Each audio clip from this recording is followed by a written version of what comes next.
puerperio y la lactancia. Pasamos pues al posparto.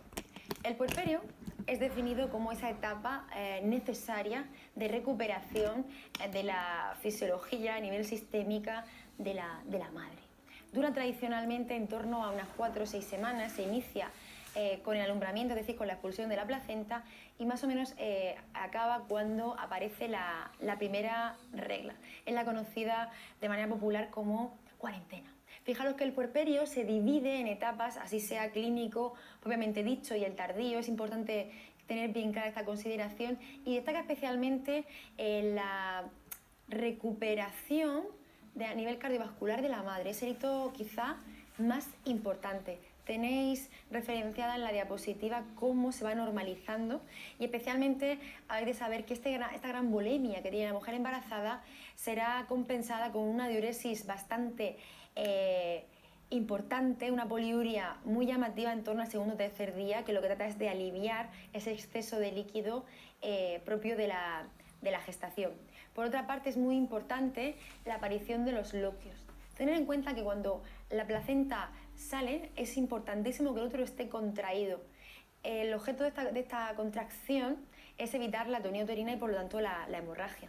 Si bien es cierto, una vez que se ha llevado a cabo esta atonía y el sangrado es controlado, aparecerán estos loquios. Son pérdidas hemáticas que van variando, sobre todo su complexión, su color, a lo largo de los días. Y no son más que los restos de la cicatrización de la herida que dejó en el lecho del endometrio la salida de la placenta. Como veis, aparece siendo rubra, que significa rojo, seroso, y finalmente alba, que son de un color más bien amarillo. Por otra parte, hemos de constatar la involución uterina.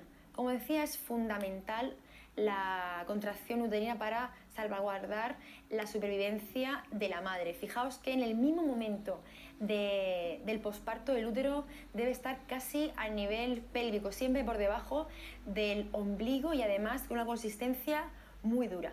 Sin embargo, el primer día posparto lo localizamos, como veis, a nivel del ombligo, y seguirá la regla del 5 hasta estar intrapélvico. De ahí que haya puesto el signo de admiración con el número 5. Primer día, ombligo. Como veis, estará intrapélvico el día 15, de manera que estará a medio camino en torno al día 5, día 10 del posparto. También os pongo en el recuerda que para facilitar esta involución se pueden utilizar fármacos como por ejemplo lo que os comentaba de la emetergin, así como recordar que la lactancia materna, muy vinculada a la oxitocina, va a favorecer estas contracciones que también tratan de hacer una hemostasia en el útero materno, bien conocida por todos con el nombre de entuertos. En esta imagen tenemos las alteraciones en la morbilidad relacionada con el puerperio. Destacar especialmente que se considera normal una hemorragia hasta unos 500 mililitros. Cuando hay más de 500 ya hablamos de hemorragia posparto.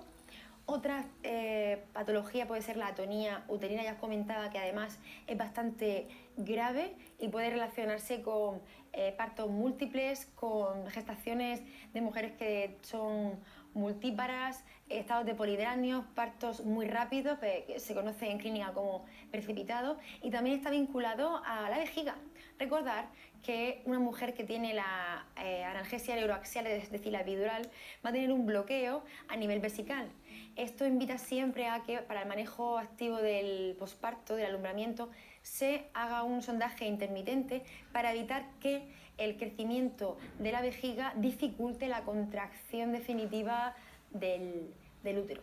Por otra parte, destacar la infección puerperal. Es normal que la mujer tenga hasta casi 38 grados en el posparto por la citoquina y por el estrés metabólico que le ha supuesto el trabajo de parto. A partir de las 24 horas, si se constata una temperatura de 38, ya hablaríamos de infección posparto y deberá implementarse tratamiento de antibiótico vía parenteral. En cualquier caso, también se relaciona con un olor fétido de los loquios, pero suele ser ya de un abordaje un poco más tardío. Algunas preguntas con respecto al posparto nos la propone el Servicio Murciano de Salud. Ya os anticipaba, el signo vital más importante en el posparto inmediato es los cardiovasculares, la tensión arterial de la madre. Y Castilla y León nos pregunta por la definición clásica de puerperio, como veis, pues desde el parto hasta que aparece la primera menstruación. Y el País Vasco, una pregunta más reciente, nos hace referencia específicamente a lo que acabo de comentaros del manejo de la vejiga. Como veis, una vejiga llena desplazará el útero e impedirá esa contracción necesaria para la involución uterina y evitar la hemorragia posparto. Otra pregunta hace referencia en este caso a los loquios, a la definición de loquios, que ya sabemos que son las pérdidas hemáticas para la cicatrización del útero. Cerramos definitivamente este bloque con la lactancia materna. En esta diapositiva hablo de los 4 procesos fundamentales, lo preguntan. La tabla naranja la preguntan. ¿Qué es mamogénesis? ¿Qué es lactogénesis? Diferenciar muy bien que la lactogénesis es el inicio de la producción de leche y la galactopoiesis el mantenimiento, ¿de acuerdo?, del mismo proceso. ¿Qué hormonas van a participar en la lactancia materna?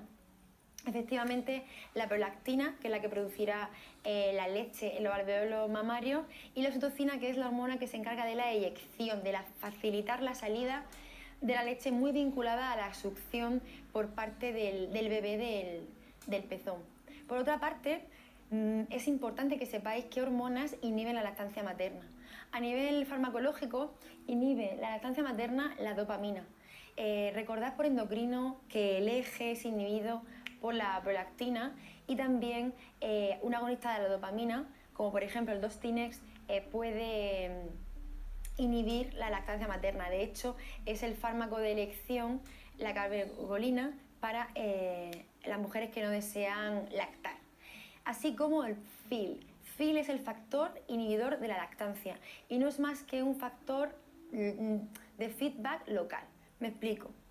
Actualmente la lactancia materna, tal como está reseñado, se prescribe a demanda. Es muy importante que sepamos que a medida que el recién nacido mama, va a establecer la producción de lactancia según sus necesidades de succión.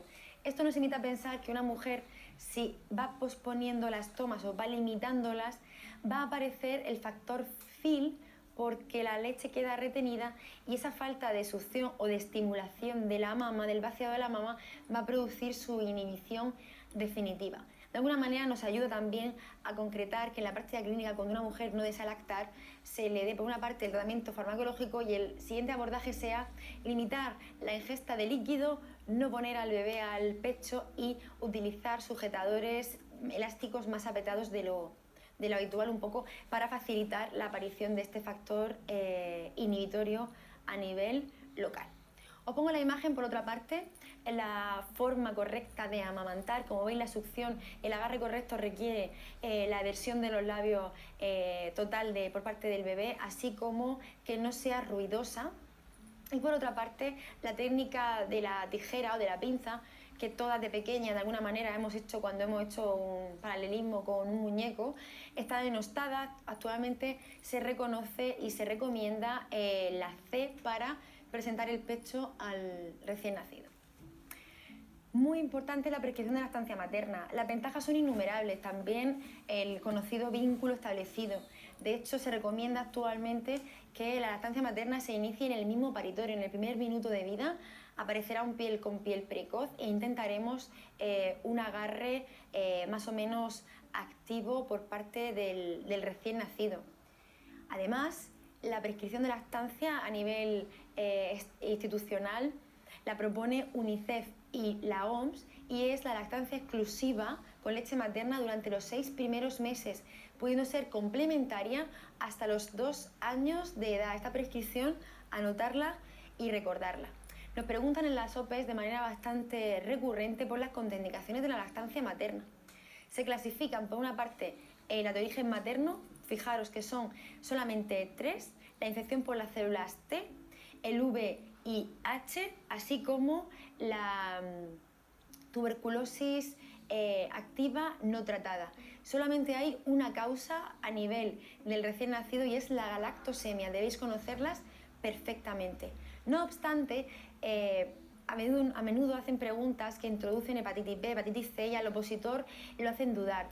Por ese motivo he puesto en el recuerda enfatizando que una madre con hepatitis C o hepatitis B sí puede lactar y en algunos casos incluso se demora a la espera de administrar la vacuna o la inmunoglobulina en el recién nacido y otras veces ni siquiera es necesario. Así que recordar que los virus hepáticos no desaconsejan la lactancia materna. Por otra parte, el VIH es una contraindicación en nuestro entorno, sin embargo, en los países en vías de desarrollo no se considera una contraindicación, puesto que en algunos casos sabéis que es la única barrera contra la inanición de los niños de otros continentes. La composición de la lactancia materna también es importante, especialmente centrándonos en el calostro, que es esa primera secreción, es fundamental. Puede definirse como una pequeña vacuna natural. Como veis, básicamente su composición es proteína e inmunoglobulinas. De ahí que sea un regalo con respecto a la alimentación para el recién nacido, inigualable por ninguna otra fórmula sintética. A medida que va consolidándose la lactancia, como veis, va apareciendo más azúcar y más grasa para saciar más al bebé y además poder acortar un poco el número de tomas. En cualquier caso, os he puesto en la admiración el concepto de la inmunoglobulina. Como veis, los anticuerpos de la leche materna, que son de origen materno, son expensas de la inmunoglobulina A. La mnemotecnia es muy sencilla, A de lactancia. Mientras que la inmunoglobulina o los anticuerpos que la madre va cediendo al feto a lo largo del embarazo son expensas de hemoglobina G, es decir, el anticuerpo que atraviesa la placenta es el G de gestación y el anticuerpo que se aporta a través de la lactancia es la hemoglobina A. Para acabar, un poco de morbilidad en la lactancia materna. La mastitis y la ingurgitación son los fenómenos más importantes, así como la grieta.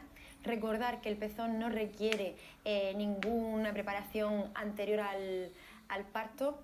Es importante una higiene limitada en el sentido de no excedernos para no acabar con la flora normal de la piel.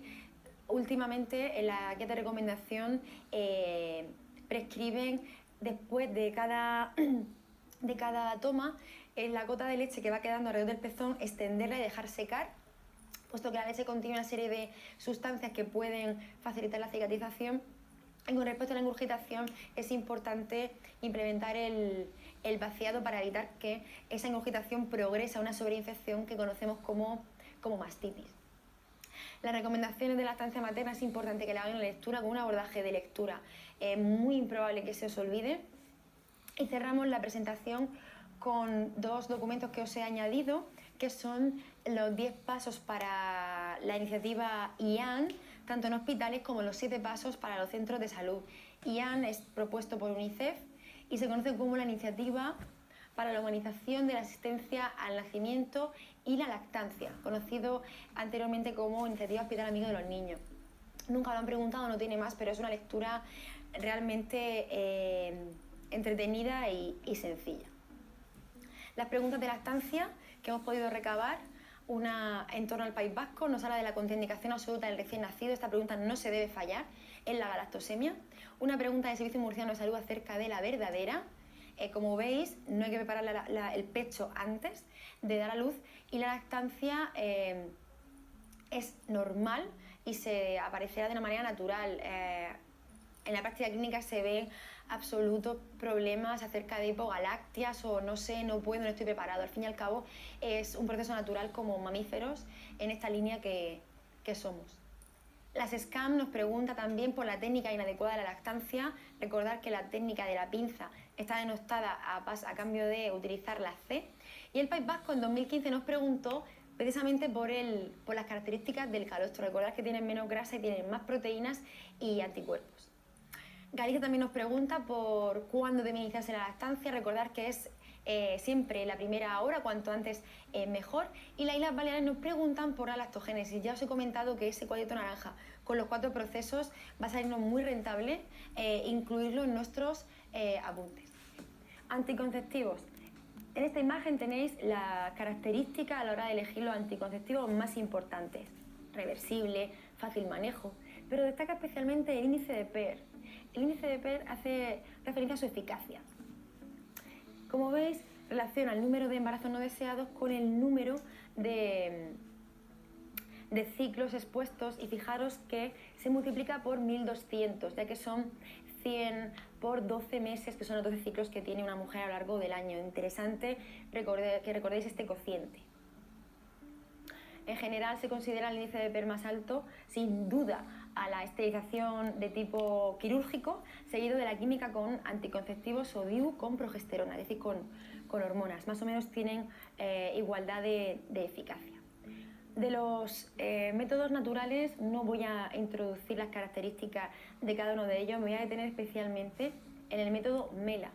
El método MELA es la clásica historia que bien conocemos a nivel social de que una mujer que está lactando tiene más difícil quedar embarazada. Esto técnicamente es así porque la prolactina que produce la leche inhibe rotundamente el eje hipotálamo hipofisario ovario, de manera que no se espera, cuando la prolactina esté alta, una ovulación. No obstante, para que el método MELA sea efectivo hace falta una lactancia materna a demanda durante mucho tiempo para que sea un método seguro. No obstante, no vale para recordar, cómo no, la fisiología.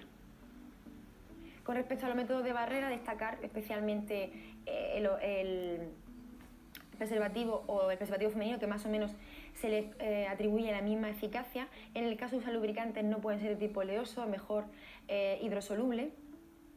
Y con respecto a los hormonales es muy importante que sepamos su mecanismo de acción.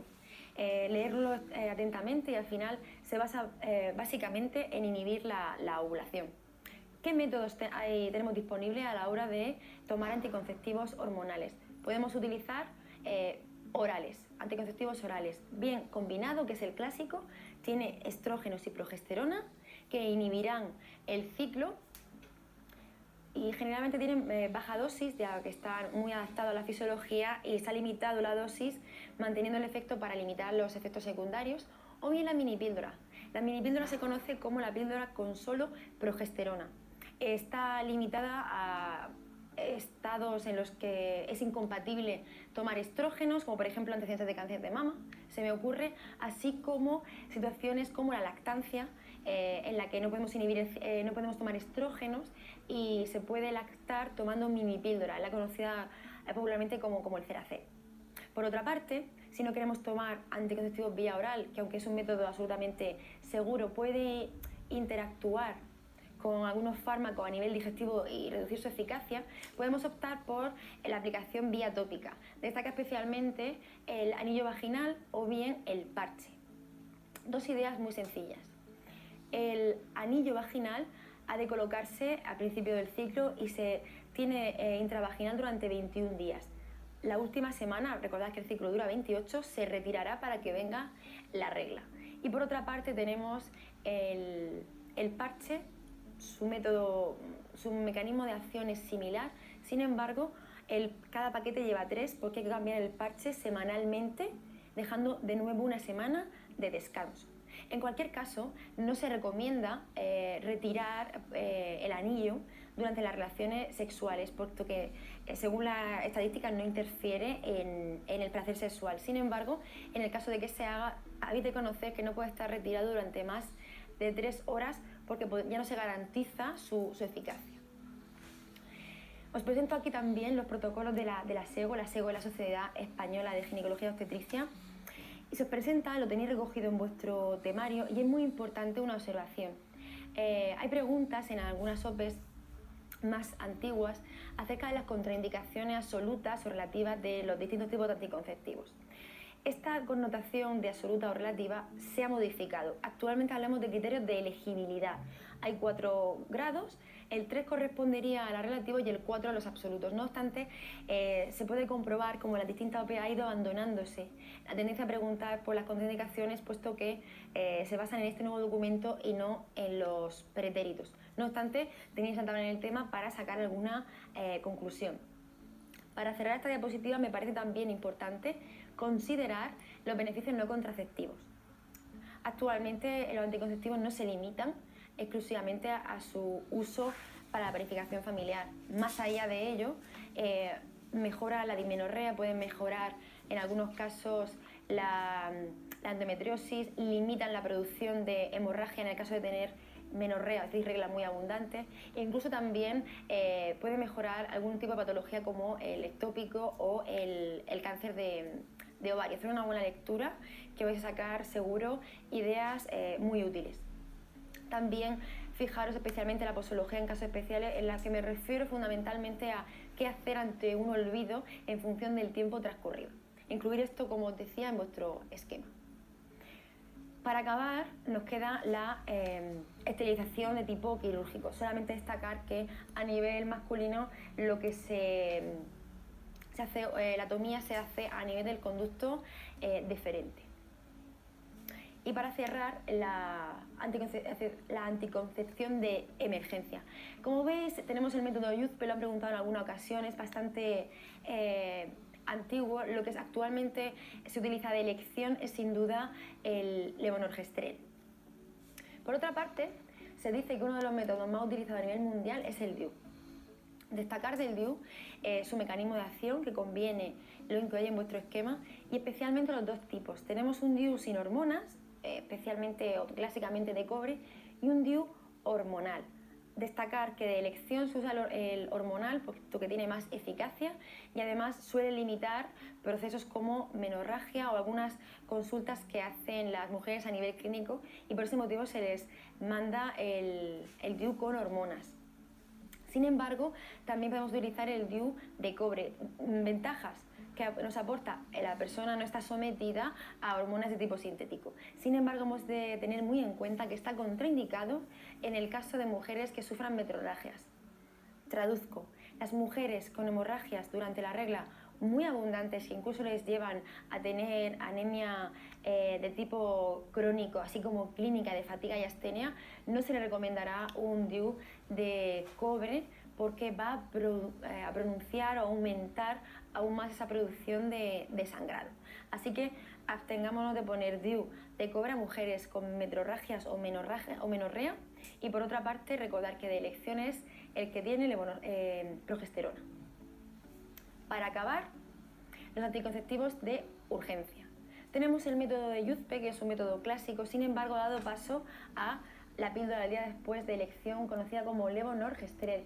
Recordar que debe tomarse siempre antes de las 72 horas. Si es antes de las 12, el porcentaje de eficacia ronda casi el 100% de los casos. Como decía, es un punto importante los anticonceptivos y veamos qué preguntas han propuesto. Recientemente nos han preguntado por el método, como veis, el método MELA. Precisamente nos hablan de, durante la lactancia materna, el método natural que está usando esta mujer, María, será el método MELA. En La Rioja nos preguntan sobre cuál es el método ideal para evitar la STS. Evidentemente es un método, ha de ser de barrera, en este caso el preservativo. Aragón nos hace una pregunta acerca de cuál de los siguientes anticonceptivos no se clasificaría dentro de los hormonales, y efectivamente es el DIU de cobre. Ya os decía que no lleva hormonas.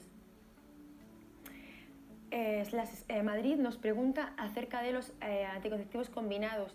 Como si podéis apreciar, la opción 1 y la opción 3 son contradictorias, son dicotómicas. Utilizan estrógenos y progesterona, pero a altas dosis o a bajas dosis. La respuesta correcta es a bajas dosis. Como ya os he anticipado, tratan de limitarse para frenar o reducir los efectos secundarios sin limitar su eficacia.